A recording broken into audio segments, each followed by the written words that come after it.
আসসালামু আলাইকুম। ইনশাআল্লাহ আশা করি সবাই ভালো আছেন। আলহামদুলিল্লাহ আমিও ভালো আছি। যেখান থেকে আমার ভিডিওটি দেখছেন সবাইকে অসংখ্য ধন্যবাদ ও সর্বতি ভালোবাসা রইল। আজকে কথা বলবো, আপনারা সকলেই জানেন আজকে একটা মানববন্ধন করা হয়েছে। সেই মানববন্ধনের বিষয়ে অ্যাপয়েন্টমেন্টের আপডেট দিব, ভিএফএস গ্লোবাল গতকালকের আপডেট দিব, আর কিছু ভিসার আপডেট দিব। তো অবশ্যই ভিডিওটা সবাই পুরোটা দেখার চেষ্টা করবেন ইনশাআল্লাহ।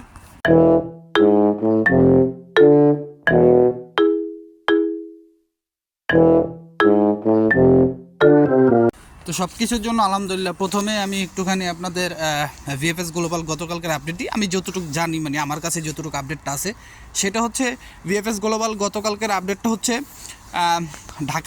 ঢাকা ভিএফএস গ্লোবালে প্রায় আপনার ফ্যামিলি বিষয় দেখলাম, যতটুকু দেখলাম এটা কালেক্টেড। এই আপডেটটা ফ্যামিলি বিষয় হচ্ছে 15টার মতো 2023 এবং 2024-এর। আর এগ্রিকালচার দেখলাম হচ্ছে নেপোলি শহরের 3টা এগ্রিকালচার 2023 এবং 2024-এর। তারপর স্পন্সর বিষয়ও আছে। রিজেক্ট দেখলাম প্রায় 25টার মতো 2024-এর সবগুলা। আর যেই পাসপোর্টগুলো এখন রিজেক্ট করা হইতেছে 2024-এর যেগুলো রিজেক্ট করা হইতেছে সবগুলো নলস্থাই কিন্তু অরিজিনাল।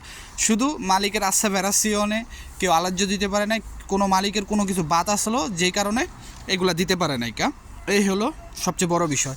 তারপরে যদি অ্যাপয়েন্টমেন্টের কথা বলি, তো আপনারা স্ক্রিনে অ্যাপয়েন্টমেন্টের যে এটা দেখতে পারতেছেন, দুটোটাই কিন্তু আপনার 17 তারিখ, দুটোটা অ্যাপয়েন্টমেন্টই 17 তারিখ।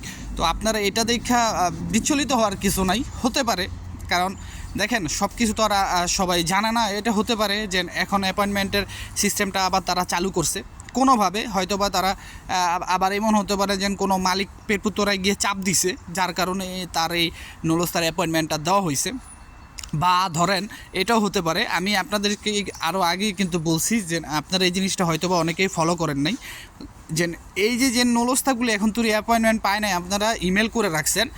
এই নলস্তাগুলি যদি অরিজিনাল হয়ে থাকে যেই সব শহরে, সেই সব শহরের মালিকের সাথে কিন্তু তারা কমিউনিকেশন করবে, তাদের মালিকের সাথে কিন্তু কথা বলবে। সেই ক্ষেত্রে মালিক যদি রেসপন্স করে, মালিককে একটা সময় দেওয়া হবে, যে সময়ের ভিতরে মালিকের ডকুমেন্ট বা যা যা বাকি আছে সবগুলো দেওয়ার কথা বলবে।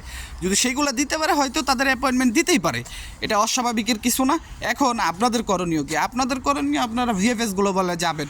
এই যে পিডিএফটা বা যে অ্যাপয়েন্টমেন্টের এটা পাইছেন আপনারা, এই অ্যাপয়েন্টমেন্টের লিস্টটা আপনারা তাদের দেখাবেন যে এটা কি আদৌ সত্যি কিনা, সত্যি কি অ্যাপয়েন্টমেন্টগুলো দেওয়া হইতেছে কিনা বা দিছে কিনা, তাহলেই তো আপনারা দেখতে পারেন। বা 17 তারিখ যারা ভিএফএস গ্লোবালে যান, প্রতিনিয়ত যান, আমরা তো আর যাইতে পারি না, আমরা আপনাদের থেকে তথ্য নিয়েই কিন্তু ভিডিওতে দিই। আপনারা 17 তারিখে যান। এই সময় যেহেতু দেখলাম 12টার ভিতরে, আবার একজনের হচ্ছে 11টার সময়, এই সময় আপনারা খেয়াল রাখেন, যেহেতু সিরিয়াল কেউ জমা দিতে যায়, কেউ ওইটা করে প্রত্যেকটা মানুষকে ধরে জিজ্ঞেস করেন ভিএফএস গ্লোবালে যান, তাহলেই তো আপনারা এটা সত্যতা প্রমাণ পান। কারণ এখন অনেকে আছে ভিউ পাওয়ার জন্য আপনার অ্যাপয়েন্টমেন্টের সিস্টেমটা এটা করতে পারে আই থিঙ্ক।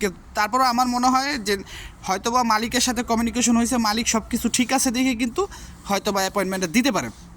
এখন আপনারা স্ক্রিনে আরেকটা আপনার ছবি দেখতে পারতেছেন, যেটা কিন্তু ভিএফএস গ্লোবাল থেকে অনেকেই আগেই দিয়ে দেওয়া হয়েছে, যে অ্যাপয়েন্টমেন্ট কিন্তু সম্পূর্ণ বন্ধ। অ্যাপয়েন্টমেন্টে যারা নলস্ত পাবে তারা এইভাবেই করবে। এটা আপনারা নোটিশটা পাইছেন, আশা করি বুঝতে পারছেন। তারপরে যে বিষয়টা, যে অনেকে জিজ্ঞেস করতেছেন কোন শহরে, দেখেন নেপোলি শহরের সবচেয়ে ভয়টা ছিল। এখন আমি তো প্রত্যেক দিন আপনাদের বলতেছি যে কোন শহরে ভিসা পায়।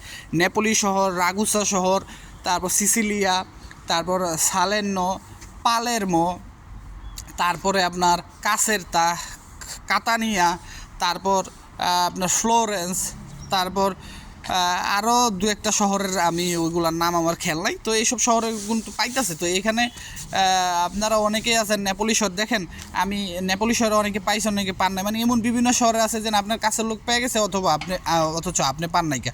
তো তাদের উদ্দেশ্যে একটা কথা কই আমি, যে দেখেন আমার বন্ধুর যখন আপনার ভিএফএস গ্লোবাল থেকে আমাদের এক মালিকের ছয়টা নলস্তায় কিন্তু আপনার রেবোকারে করা হয়েছে, ঠিক আছে। তো আগে প্রথম 4 জনের আসছে, পরে আমার 2 বন্ধুরটা আসছে।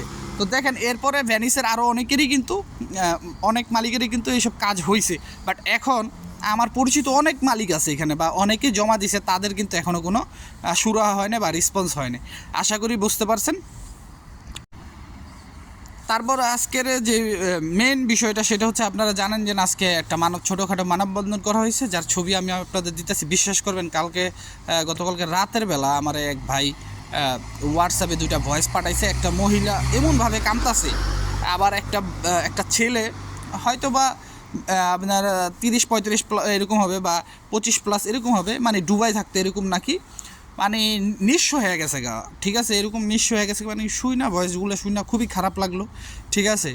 আর অনেকে বলতেছে মানে আত্মহত্যার পথও বাইসা নিয়েছিল, মানে কোন পর্যায়ে গেছে গা। এখন কথা হইলো, দেখেন আপনারা আমারে ভুল বুঝছেন না, এই যে কাজগুলো হইতাছে এম্বাসির, তাতে কোনো দোষ নেই। আপনারা যদি একটু পিছনে খেয়াল করেন, যখন থেকে ফেক কাগজগুলো জমা হইলো তখন থেকে কিন্তু এম্বাসির এই সমস্যাগুলি তৈরি হয়েছে। তো দেখেন, কোনো দেশ চায় না, বা কেউ পার্সোনালি কেউ নিজে চায় না নিজের মনে করেন পিছন কাশি দিয়ে ফাটতে, কেউই চায় না। তো ইতালিও জীবনে চাইবো না, এটা একটা সুনামধন্য দেশ, ঠিক আছে। তারা চাইবো না যে এরকম কোনো দুর্নীতি হোক, বা তারা চাইবো না যে পুরো বিশ্বের কাছে যে তাদের মাথা নত হোক, যে তারা এরকম জালিয়াতি করতেছে। আশা করি বুঝতে পারছেন। তারপর অনেকে মানববন্ধন, এই যে আজকে যে মানববন্ধনটা করা হলো, দেখেন আপনাদের একটুখানি বুঝতে হবে যে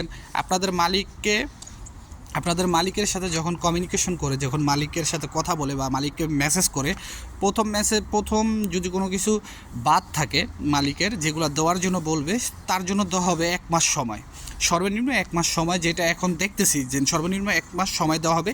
মানে যে ডকুমেন্টটা করতে যতদিন সময় লাগে ওই অনুযায়ী কিন্তু পেরপুত্তরা আইডিয়া করে সেই মালিককে সেই সময়টাই দিবে।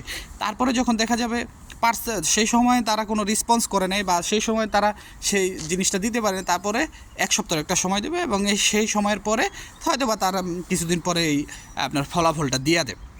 তো এখন আপনারা যদি আন্দোলন করেন, আমার মনে হয় না যে মালিককে তারা আর মেসেজ দিব, মানে মালিককে কোনো কিছু দেওয়ার সুযোগ দিব, যেহেতু ওয়ান স্টপ ভেরিফিকেশন।